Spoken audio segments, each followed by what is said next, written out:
Assalamualaikum warahmatullahi wabarakatuh. Nama saya Putri Nasagita, NIM F2018-01043 dari kelas B1 Farmasi. Pada kesempatan kali ini saya akan menyampaikan materi kimia medisinal yang berjudul pengembangan obat, hubungan struktur aktivitas, dan hubungan kuantitatif struktur aktivitas. Langsung saja kita masuk pada materinya. Pengembangan obat yaitu suatu proses membawa obat farmasi baru ke pasar. Begitu senyawa tiba, telah diidentifikasi melalui proses penemuan obat. Hal ini merupakan penelitian praklinis tentang mikroorganisme dan hewan melalui Badan Pengawasan Obat dan Makanan. Ada beberapa poin proses pengembangan obat. Yang pertama, penemuan dan pengembangan. Kedua, uji praklinik, uji klinik, review oleh Badan Regulator Keamanan dan monitoring keamanan obat pasca pemasaran. Kita masuk pada poin pertama, penemuan dan pengembangan. Merupakan tahap awal dari rangkaian penemuan suatu obat. Pada tahap ini, berbagai molekul atau senyawa yang berpotensi sebagai obat disintesis, dimodifikasi, atau bahkan direkayasa untuk mendapatkan senyawa atau molekul obat yang diinginkan. Kemudian kita masuk pada uji praklinik, merupakan persyaratan uji untuk calon obat. Dari uji ini diperoleh hasil informasi tentang efikasi atau efek farmakologi, profil farmakokinetik, dan toksisitasnya. Kemudian ada uji klinik. Setelah melewati uji praklinis, maka senyawa atau molekul kandidat calon obat tersebut menjadi IND atau Investigational New Drug atau obat baru dalam penelitian. Setelah calon obat mempunyai kemanfaatan dan aman pada hewan percobaan, maka selanjutnya diuji pada manusia atau uji klinik. Kemudian poin selanjutnya, review oleh Badan Regulator Keamanan.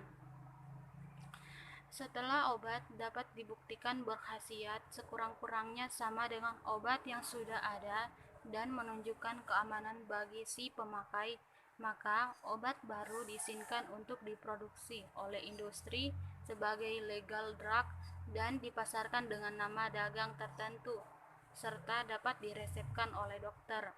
Kemudian poin terakhir, monitoring keamanan obat pasca pemasaran. Setelah obat dipasarkan, masih dilakukan studi pasca pemasaran atau post-marketing surveillance yang diamati pada pasien dengan berbagai kondisi. Kemudian kita masuk pada hubungan struktur aktivitas. Aktivitas biologi suatu obat diperoleh setelah terjadi interaksi senyawa dengan molekul spesifik dalam objek biologis. Interaksi tersebut ditunjang dengan spesifitas sifat kimia fisika senyawa yang tinggi. Aktivitas obat berhubungan dengan sifat kimia fisika dan merupakan fungsi dari struktur molekul obat. Kemudian hubungan struktur kimia dan aktivitas biologis yang tidak baik dapat disebabkan oleh kurang baiknya metode penelitian yang digunakan.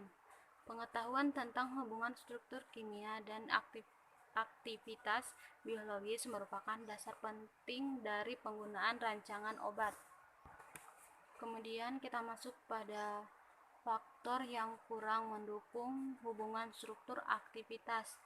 Yang pertama, perbedaan keadaan, pengukuran parameter kimia fisika dan aktivitas biologis. Contohnya, konformasi molekul obat mungkin tergantung pada pH dan komposisi ion dari medium di mana obat tersebut diteliti.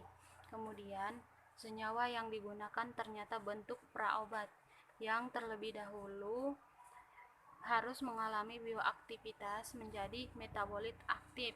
Kemudian yang terakhir, senyawa mempunyai aktivitas biologis yang mirip dengan senyawa lain tetapi berbeda mekanisme aksinya atau mekanisme kerjanya. Hubungan struktur aktivitas tak langsung dapat terjadi pada senyawa-senyawa yang berbeda. yang berbeda tempat aksinya. Bermacam-macam senyawa kemungkinan dapat berpengaruh pada tempat atau tahap yang berbeda dalam rangkaian konversi enzim. Kemudian kita masuk pada faktor yang mendukung hubungan struktur aktivitas. Hubungan struktur aktivitas empiris yang sifatnya insidentil untuk terjadinya aktivitas biologis dapat digunakan untuk membuat turunan obat berdasarkan data percobaan. Struktur obat simetrik. Hal ini menunjukkan bahwa reseptor mempunyai dua sisi aktif pada jarak yang tertentu. Jarak yang optimum kemungkinan berhubungan dengan sifat hidrofil dan lipofil. Kemudian, hubungan kuantitatif struktur aktivitas. Poin pertama, aktivitas obat. Interaksi antara molekul obat dengan bagian molekul dari objek biologis, yaitu reseptor spesifik. Untuk dapat berinteraksi dengan reseptor, senyawa bioaktif harus mempunyai struktur sterik dan distribusi muatan yang spesifik pula. Dasar dari aktivitas obat yaitu proses-proses kimia yang kompleks mulai dari saat obat diberikan sampai terjadinya respon biologis. Kemudian kita masuk pada fase-fase yang mempengaruhi aktivitas obat. Yang pertama ada fase farmasetik, fase farmakokinetik, dan yang terakhir fase farmakodinamik. Kita masuk pada hubungan struktur aktivitas. Ketika interaksi senyawa berinteraksi dengan molekul spesifik dalam objek biologis akan menghasilkan aktivitas biologis suatu obat. Kemudian hubungan struktur aktivitas yang sebenarnya. Efek biologis.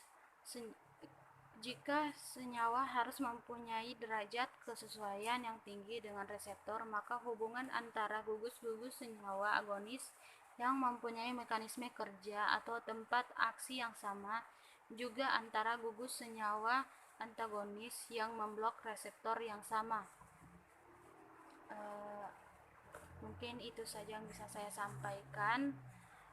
Mohon maaf atas segala kekurangannya. Saya tutup dengan ucapan wabillahi taufiq wal hidayah. Assalamualaikum warahmatullahi wabarakatuh.